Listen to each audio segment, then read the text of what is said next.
Hello, hello. I am going to do two versions of the reading. The first one's going to be the first instinct of what I see in the cards and what they mean, and then the other is going to be book-based, based on the messages that I read in the book. Initially, I want to present the shadow person.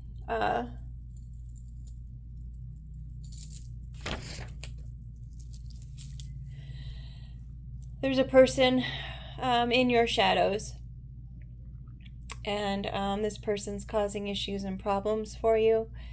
Initially, you just wanted to rise above it all, but they seem to be progressively coming at you, trying to be slick. Maybe they're using fake profiles to see what you're doing.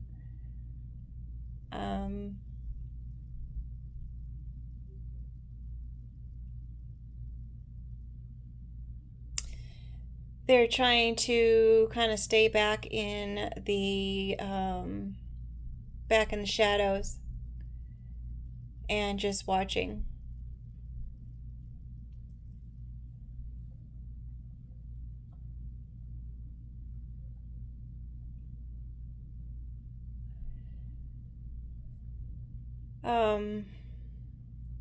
The porcupine.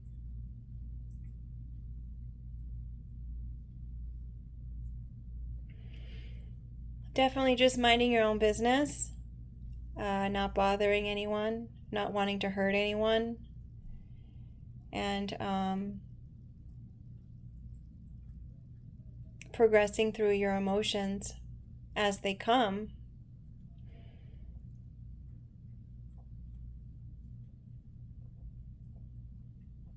But because of the skunk, it seems like there's something in the situation that kind of just stinks.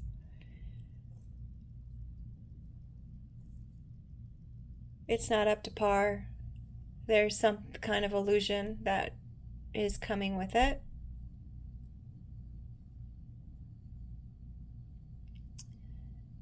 Now, the other version of the story would be book-based, because that one just seems like, no non-trusting situation that's happening that you're not privy to all the information about, but it's still something that you can kind of feel. Something's going on in the background. The other version of my notes were that the shadow side is your actual unrecognized self, and that you need to check in with yourself in order to integrate that shadow side of yourself. Is there a part of you that feels like maybe you shouldn't do something? Maybe you want to defend yourself in something, and that's just not something that you typically do, because you find that maybe being angry or upset or something is less than, or maybe not such a great quality to have. I know for myself personally, I don't get upset or angry very often. I would say maybe 1% of the time I might get upset or angry, but it usually is after I have given plenty of opportunities for people to be respectful. I am not a saint, I am human, and so of course that 1%, if even 1%, maybe it's 0.05% of the time. Maybe taking action against somebody or something is something that you're just not into. Perhaps you have religious beliefs behind it. But thankfully, if you are going to take action up against other people, and if you are a biblically based person, then you would want to reference your Bible in regards to those things. If it's about a person, of course you want to go to that person with another person with you, so you guys can conversate and try to resolve these things, right? That's always your first path of action. So maybe there's something that you need to check in with yourself, do the research, and see if it's something that is something that you feel comfortable doing. Because even though it is a shadow side of somebody or someone or yourself, it still has a say in the matter. I'd say that some people would probably classify that as like an overgrown ego of sorts. So you have to ask yourself, is it from an overgrown ego side of things, or is it your ego? Or is it just self-preservation? You have to check in with yourself, because your intent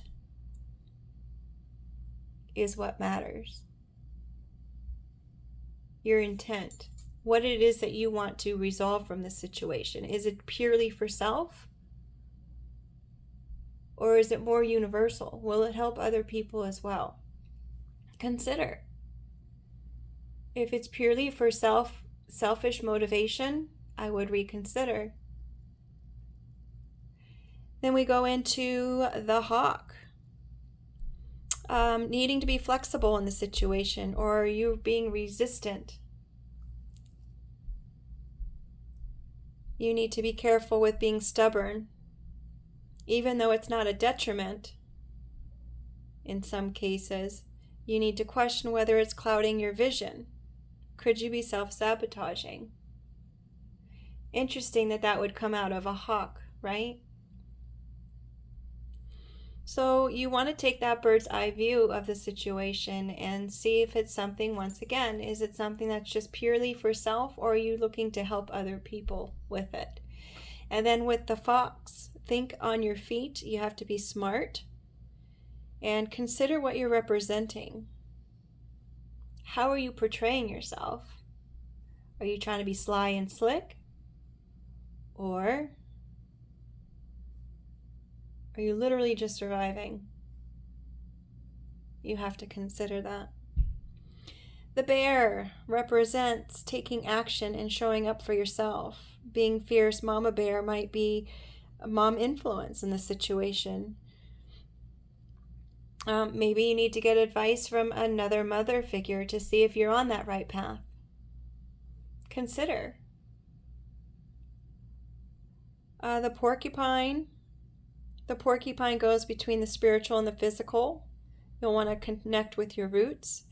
Your answers are within you, with your ancestral wisdom. The penguin is a solid system of support. You'll want to reach out to your support system. Is there conflict? And then the skunk, finding a creative solution, maybe going outside of yourself to see if someone else has a better idea of what you should do. Again, is it best for the group? Step away from the situation and give it some time and space in that. You'll want to consider if you're helping the situation or are you causing more damage. You want to let someone know what's happening. So going back to my initial thoughts is perhaps you're in a situation and you have someone who's passed over and they've presented you with a solution to your problems. Maybe it is a mother figure that has passed and she is here and saying, here, look at this avenue I've provided for you. Consider it. Solve the situation. It's what you've been looking for. I'm guiding you to it. So if you're getting signs and synchronicities and things are just showing up on your path miraculously as a solution, consider taking it and not being so stubborn in your own thoughts and beliefs. And if you need to go ahead and steer away from those innate thoughts and beliefs that you are having, do the research. Educate yourself on what your options really are and what the results of those options really would be. But again, if you're doing it just for yourself, for selfish reasons, seriously reconsider. Anything done for self is never a good option. Make it a great day and take care.